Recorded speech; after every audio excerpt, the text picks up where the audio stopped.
শরীয়তপুরের গোসাইট উপজেলার দাসের জঙ্গল বাজারে ভেজাল পণ্য ও গ্যাস মজুদের অভিযোগের ভিত্তিতে অভিযান পরিচালনা করেছে শরীয়তপুর জেলা ভোক্তা অধিকার সংরক্ষণ অধিদপ্তর।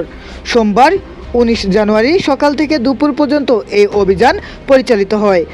অভিযানকালে দাসের জঙ্গল বাজারের ৪টি গুড়ের দোকানে তদারকি চালানো হলে এ সময় ভেজাল গুড় বিক্রির অভিযোগ প্রমাণিত হওয়ায় ভোক্তা অধিকার সংরক্ষণ আইন ২০০৯-এর ৪১ ধারায় ৪টি প্রতিষ্ঠানকে মোট ১৫,০০০ টাকা জরিমানা করা হয়। এ সময় মাতবর গুড় ভান্ডারকে ১০,০০০ টাকা, শাকিল গুড় ভান্ডারকে ২,০০০ টাকা, সুমন গুড় ভান্ডারকে ২,০০০ টাকা এবং মাকসুদুল গুড় ভান্ডারকে ১,০০০ টাকা জরিমানা করা হয়। এছাড়া গোসাইরহাট বাজারের একজন গ্যাস ডিলারের বিরুদ্ধে গ্যাস মজুদ ও অতিরিক্ত মূল্যে বিক্রির অভিযোগ পাওয়া যায়। অভিযোগে বলা হয় তিনি শরীয়তপুরে গ্যাস সরবরাহ না করে ঢাকায় পাঠিয়ে দিচ্ছেন। এ তথ্যের ভিত্তিতে ওই ডিলারের মালিকাধীন মোট ৯টি গোডাউনে অভিযান চালানো হয়। অভিযানকালে গোডাউনগুলোতে মাত্র ২০টি গ্যাস ভর্তি সিলিন্ডার পাওয়া যায়, বাকি সিলিন্ডারগুলো ছিল খালি। অভিযুক্ত ডিলার অভিযোগ অস্বীকার করে জানান তিনি গত কয়েকদিন ধরে পর্যাপ্ত গ্যাস সরবরাহ পাচ্ছেন না।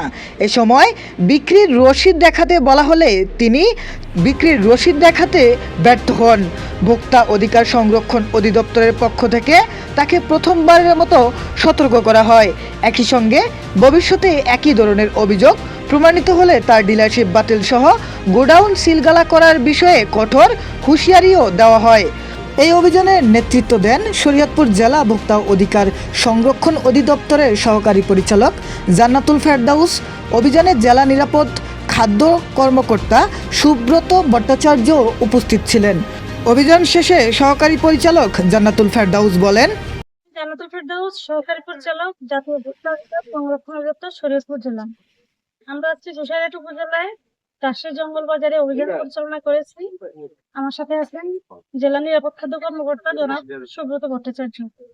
তো আমরা আজকে ভেজাল গুড়ের আড়ত এবং খুচরা দোকানে অভিযান পরিচালনা করেছি এবং আমাদের কমপ্লেইন এসেছে যে আমরা গ্যাস মজুত করে রেখেছি।